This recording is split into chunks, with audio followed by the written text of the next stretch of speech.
Hi friends, welcome to our channel. This is Padmavati. చిన్నతనం నుంచి కూడా చాలా మంది అంటూ ఉంటారు ఏమంటే చిన్న పిల్లలకి మాటలు సరిగ్గా రావు, ఏమంటే మధ్య మధ్యలో బెక్కుతూ ఉంటారు, నత్తి వస్తుంది అని అంటారు. అసలు దీనికి గల కారణాలు ఏంటి, ఎందుకని వస్తుంది? అంటే ఇది చిన్నతనం నుంచే వస్తుందా, లేకుంటే పెద్దవాళ్ళు ఎదిగిన వాళ్ళకు కూడా మళ్ళీ ఇది రిపీటెడ్గా ఏమైనా వచ్చే అవకాశాలు ఉన్నాయా?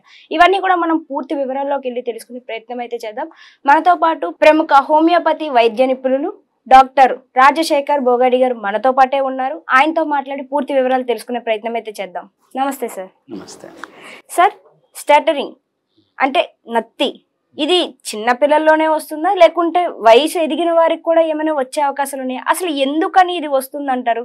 ఇది వస్తే దీన్ని ఎలా నివారించుకోవాలి, నివారించుకోవడానికి ఏమైనా ఉపయోగాలు ఉన్నాయంటారా? ఈ స్టామరింగ్ అనేది ఏదైతే ఉందో ఇది జస్ట్ వాయిస్ డిజార్డర్ అన్నట్టు. అంటే మన స్పీచ్కి సంబంధించిన డిజార్డర్, నాట్ వాయిస్, స్పీచ్లో ఏంటి అని అంటే మామూలుగా ఒక రిథంతో పాటు స్పీచ్ అనేది వస్తుంటుంది. ఫ్లో అనేది నీట్గా ఉండాలి. ఈ ఫ్లో డిస్టర్బెన్స్ అయినట్టయితే ఇది రకరకాలుగా డిస్టర్బ్ కావచ్చు. ఈ ఫ్లో డిస్టర్బెన్స్ అయితే దాన్ని స్టామరింగ్ అంటారు. స్టామరింగ్నే ఇంకో వర్డ్ స్టటరింగ్ అని అంటారు. అంటే మధ్య మధ్యలో బ్రేక్ అవుతూ మాట్లాడడం అనమాట.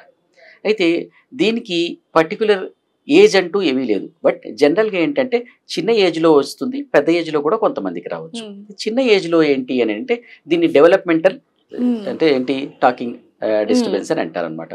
అంటే డెవలప్మెంటల్లో వచ్చేటటువంటి స్టామరింగ్ అంటే పిల్లలు పెద్దగా అవుతున్నప్పుడు, చాలా చిన్నగా ఉన్నప్పుడు వాళ్ళు కొంచెం వర్డ్స్ కానీ లేకపోతే వాళ్ళ అక్షరాలు కానీ పలుకుతున్నప్పుడు దాంట్లో ఇప్పుడు రా ఉంటే లా పలకడము, ఓసారి అంటే సా ఉంటే తా పలకడము, తా అనేది ఎక్కువ వస్తుంటుంది, తా ఇలా పలకడం అనేది సాధారణంగానే జరుగుతుంది. కొంత ఏజ్తో పాటు అదంతకదే సెట్ అయిపోతుంది అనమాట. దీనికి పర్టికులర్ రీజన్స్ ఏం లేవు. ఫిజియలాజికల్గానే నార్మల్గానే చాలా మంది పిల్లల్లో ఇలాగా కొంచెం చేంజ్ వచ్చేసి తర్వాత సెట్ అయిపోతుంది. కానీ కొంతమందిలో మాత్రం ఆ విధంగా చిన్నగా ఉన్నప్పటి నుంచి అలాగే వెళ్తూ ఉంటుంది. కొంతమందికి చిన్నగా ఉన్నప్పుడు అసలు ఏమి ఉండదు, మరీ చైల్డ్హుడ్గా ఉన్నప్పుడు ఏమి ఉండదు. కానీ స్కూల్ ఏజింగ్కి వచ్చిన తర్వాత అంటే ఒక 3rd class 2nd class primary స్కూల్లో ఉన్నప్పుడు కొన్ని కండిషన్స్ వల్ల అది డెవలప్ అయ్యే అవకాశం. దీనికి పర్టికులర్గా కారణాలు ఏంటండి అని అంటే దీనికి పర్టికులర్ కారణాలు అంటూ ఏమీ లేవు. కానీ జస్ట్ మానసికంగా ఇప్పుడు ఒక మాట రావాలి అంటే దానికంటూ ఒక పాత్వే పనిచేస్తూ ఉంటుంది. బ్రెయిన్ నుంచి మామూలుగా ఈ సౌండ్ ప్రొడ్యూస్ అయ్యేటటువంటి థింగ్కి ఒక పాత్వే అనేది ప్రొడ్యూస్ అవుతూ ఉంటుంది, అంటే పని చేస్తుంటుంది. ఈ పాత్వేలో ఏమైనా డిస్టర్బెన్స్ వచ్చినట్టయితే ఈ విధంగా మనకు స్టామరింగ్ అనేది డెవలప్ అవుతుంది అనమాట. అయితే ఈ పాత్వేలో డిస్టర్బెన్సెస్ ఎప్పుడు వస్తాయండి అని అంటే చిన్నపిల్లల్లో సాధారణంగా ఒకటి మానసిక పరంగా అనేది చాలా ఎక్కువ రీజన్. మానసిక పరంగా అంటే ఎట్లాగా, ఇప్పుడు మనం వాళ్ళని కొత్తగా స్కూల్లోకి వేసాము, అక్కడ కొత్త వాతావరణంలో కొంచెం డిస్టర్బెన్స్, అరే నేను ఎట్లా చేయాలి ఏం చేయాలి అనేది తెలియదు కాబట్టి పిల్లలకి కొంచెం వాళ్ళ ఆ వాతావరణానికి సడన్గా అడ్జస్ట్ కాలేకపోయినట్టయితే కొంచెం దాని మానసికంగా వాళ్ళపైన కొంత స్ట్రెస్ అనేది పడుతుంది. అలాంటి టైంలో ఇలాంటి ప్రాబ్లమ్స్ అంటే టాకింగ్కి సంబంధించినటువంటి ప్రాబ్లమ్స్ డెవలప్ అయ్యే అవకాశం ఉంది. ఇంకొంతమందికి ఏంటంటే డెవలప్మెంటల్లో ఒకవేళ హెరిడిటరీ హిస్టరీ ఏమైనా ఉన్నట్టయితే దాని నుంచి కూడా కొంతమందికి డెవలప్ కావచ్చు. ఒకవేళ ఆల్రెడీ ఎవరైనా మాట్లాడుతున్నారనుకోండి, స్టామర్తో కొంచెం ఆగి మాట్లాడుతున్నారు, నతిగా మాట్లాడుతున్నారు అనుకోండి, కొంతమంది పిల్లలు ఇమిటేట్ చేస్తారు, దానివల్ల కూడా కొంతమందికి అలా కూడా డెవలప్ అవుతుంది. అంటే ఒక మనిషికి ఇంట్లో ఒక పర్సన్కి ఉన్నట్టయితే చిన్నపిల్లలకు వచ్చే అవకాశం కొంచెం ఎక్కువ వచ్చే అవకాశం ఉంటుంది. This is developmental stammering. కొంతమందికి పెద్దగా అయిన తర్వాత కూడా వస్తుంది. అయితే సాధారణంగా డెవలప్మెంటల్ స్టామరింగ్ మనం కొంచెం వాళ్ళు ప్రైమరీ స్కూల్ దాటేలోపే మనం బాగు చేసేసేయచ్చు. కానీ కొంతమందికి అసలు ఎటువంటి ట్రీట్మెంట్ అవసరం లేదు, అదంతకదే కూడా బాగవుతుంది. కొంతమందికి తప్పకుండా ట్రీట్మెంట్ అవసరం ఉంటుంది. ఇది ఒక రకం. అండ్ మిడిల్ ఏజ్ వాళ్ళు అంటే కొంచెం ఏజ్ దాటిన తర్వాత ఏదో టీనేజ్లో కానీ అట్లా వస్తుందంటే దానికి కొన్ని కారణాలు ఉంటాయి. మేజర్గా ఏంటి అంటే ఏదైనా ఇంజురీస్ కానీ, హెడ్కి సంబంధించిన ఏమన్నా ఇంజురీస్ కానీ, లేకపోతే మరీ ఎక్కువ టెన్షన్కి స్ట్రెస్కి అట్లాంటివి ఏమన్నా లోన్ అయినప్పుడు కానీ, లేకపోతే మన ఏదైనా మెడిసిన్స్ యొక్క కారణాల వల్ల కానీ, అంటే వేరే అదర్ మెడిసిన్స్ ఏమైనా తీసుకుంటే కొన్నిసార్లు వాటి యొక్క సైడ్ ఎఫెక్ట్స్ కానీ వాటి యొక్క ప్రభావం వల్ల కానీ, కొంతమందికి ఏంటంటే ఎక్కువ డ్రింక్ చేసినప్పుడు ఎక్కువ ఆల్కహాల్ కానీ అట్లాంటివి ఏమైనా తీసుకున్నట్టయితే అడల్ట్ వాళ్ళల్లో దానివల్ల కానీ, ఇంకా ఏజ్ ప్రోగ్రెస్ అయిపోయిన తర్వాత నర్వస్ సిస్టమ్ అనేది కొంచెం వీక్ అవుతుంది. అప్పుడు వచ్చే స్ట్రెస్కో లేకపోతే అప్పుడు ఏదైనా స్ట్రోక్స్ లాంటి ప్రాబ్లమ్స్ ఏమైనా వస్తాయి అంటే బ్రెయిన్కి సంబంధించి లేదంటే నర్వస్ సిస్టమ్కి సంబంధించినటువంటి ఏమైనా సమస్యలు వచ్చినట్టయితే అలాంటి వాళ్ళలో కూడా మిడిల్ ఏజ్ కానీ ఆ పై ఏజ్ వాళ్ళకి కానీ స్టామరింగ్ వచ్చే అవకాశం ఉంది. ఇక్కడ స్టామరింగ్లో ఏంటి అని అంటే పిల్లల విషయంలో తీసుకున్నట్టయితే రకరకాలుగా ఉంటుంది. కొందరు ఇది ఇంపార్టెంట్ అందులో ఉన్న రకాలు. ఒకటి కొందరికి ఏంటంటే ఫస్ట్ సిలబుల్ కరెక్ట్గా పలకరు, మేడం అని పలకాలి అని అంటే అనేది మామ అనేదాన్ని ఎక్కువ అనేసి తర్వాత మేడం అని అనేస్తారు అన్నట్టు. అంటే మీన్స్ ఈ ఫస్ట్ సిలబల్ని ఎక్కువ పలికారు. ఇది ఒక రకమైనటువంటిది. అండ్ కొంతమందికి ఏంటంటే ఫస్ట్ స్పెల్ రాదు, అంటే దానికి ఒక ఫస్ట్ అక్షరాన్ని పలకాలంటేనే ప్రెషర్ పెట్టాల్సి వస్తుంది అనమాట. కాబట్టి ఆ ప్రెషర్ని అని అంటే ఇలా ఇలా అంటూ అంటూ అంటే ప్రెషర్ పెట్టి ఒక్కసారిగా సౌండ్తో మేడం అనేస్తారు అనమాట. ఈ విధంగా మనం అందులో దీంట్లో కూడా మనం డిఫరెన్సియేషన్ చూడొచ్చు.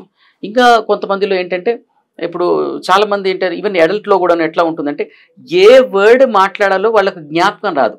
ఫ్లో అనేది మనకి ఎట్లా మామూలుగా స్పీచ్ రావాలి, అలాంటిది తర్వాత ఏ వర్డ్ చెప్పాలో రాదు. నేను ఇంటికి వెళ్ళినప్పుడు అలా లాగేస్తుంటారు అన్నట్టు, వర్డ్ని లాగి తర్వాత స్పెల్ చేస్తుంటారు అనమాట. అయితే ఇలా రకరకాలుగా వాళ్ళ స్పెల్ని బట్టి డిఫరెంట్గా ఉంటుంది. కొంతమంది ఇనిషియల్గా బాగానే మాట్లాడతారు, ఎండింగ్ క్లోజ్ చేస్తారు అన్నట్టు. బాగానే మాట్లాడతారు, నేను ఇంటికి వెళ్ళి వచ్చాను అనేది మనకి తెలియదు అనేసి ఉంటాడు అనమాట అక్కడే. కాబట్టి ఇలా డిఫరెంట్గా ఉంటాయి. అయితే వీటన్నింటినీ మనం ఎలా ట్రీట్ చేయొచ్చు అని అంటే ఇప్పుడు అడల్ట్లో ఉంటేనేమో వాళ్ళకి సంబంధించిన మెడిసిన్స్ వాళ్ళకి ఆ పర్టికులర్ దాని వల్ల అయితే ఫర్ ఎగ్జాంపుల్ ఏదో ఇంజురీ వలన వచ్చింది, ఇంజురీకి సంబంధించి మనం ట్రీట్ చేసి ఇంజురీ తర్వాతనే డెవలప్ అయ్యింది అని అంటే for example as a homeopathy doctor హోమియోపతిలో చాలా మంచి మెడిసిన్స్ ఉంటాయి.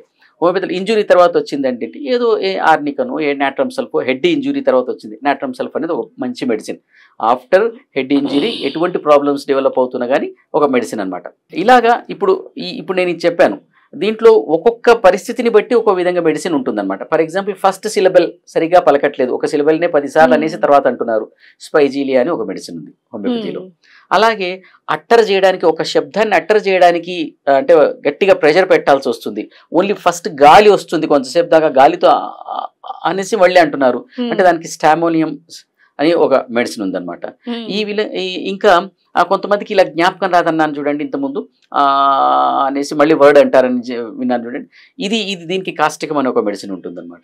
ఇలా వాళ్ళ దాన్ని బట్టి కొంతమందికి ఎండింగ్ సరిగా ఉండదనండి, లైకోపోడియం అనేది ఒక మెడిసిన్ ఉంది.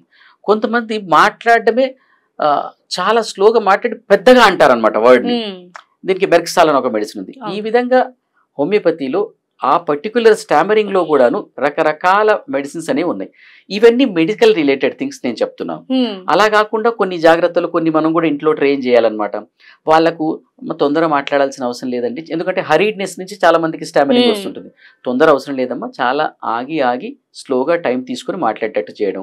పిల్లల్ని ఏమాత్రం స్టామరింగ్ ఉన్న పిల్లల్ని ఏమాత్రం వాళ్ళని ఏదో కసురుకోవడమో లేకపోతే సరిగ్గా మాట్లాడు ఎంతసేపు అంటామని ఇలాంటివన్నీ చేయకూడదు. ఒకవేళ వాళ్ళు ఎప్పుడైనా కొంచెం కరెక్ట్గా మాట్లాడుతూ ఉన్నారంటే వాళ్ళని చాలా మంచిగా పోకుండా ఈజీగానే ఈ స్టామరింగ్ తగ్గుతుంది. హోమియోపతి దీంట్లో జనరల్గా వేరే ఏ దాంట్లోనూ అంత మెడిసిన్స్ లేవు, కానీ హోమియోపతిలో పర్టికులర్లీ దాన్ని అబ్జర్వ్ చేసి ఒక డాక్టర్ దగ్గరకు వచ్చినప్పుడు అసలు స్టామర్ ఎట్లా అవుతుందని 1-10 సార్లు అబ్జర్వ్ చేసి దాని ప్రకారంగా మనం మెడిసిన్ ఇవ్వడం జరుగుతుంది అనమాట. ఎలా ఉన్నప్పటికీ ఇలాంటి జాగ్రత్తలు పాటిస్తూ మనం హోమియోపతి మెడిసిన్ తీసుకున్నట్టయితే క్లియర్గా దాన్ని తగ్గించవచ్చు. నిజంగా డాక్టర్ మీరు చెప్పినట్టుగానే ఇంటి వాతావరణంలో కూడా ఒక ప్లెజెంట్ వాతావరణం ఉంటే వాళ్ళకు కూడా కొంచెం హెల్ప్ఫుల్ అనిపిస్తుంది, వాళ్ళకు కూడా భయం లేకుండా నేర్చుకుంటారు, నెమ్మదిగా ఎదుగుతూ ఉంటారు. దాంతో పాటు మీరు చెప్పినట్టు ఈ వైద్యం తీసుకోవడం వల్ల కూడా మెరుగైన అందుకోసం స్పీచ్ థెరపీ అంటారు. Okay, speech therapy is important. General గా స్పీచ్ థెరపీ అనేస్తారు, ఓన్లీ థెరపీతో ఎంతసేపు సంథింగ్ సపోర్ట్ కూడా కావాలి, కాబట్టి అది మెడిసిన్ రూపంలో సపోర్ట్ ఉన్నట్టయితే will be very good. Okay, so చూసారు కదండి, ఇంటి వాతావరణంతో పాటు వాళ్ళకి మెడిసిన్ కూడా యూస్ చేయడం వల్ల ఇంకొంచెం తొందరగా క్యూర్ అనేది దొరుకుతుంది. అండ్ ఇలాంటి మరెన్నో వీడియోస్ కోసం చూస్తూనే ఉండండి. Thank you for watching.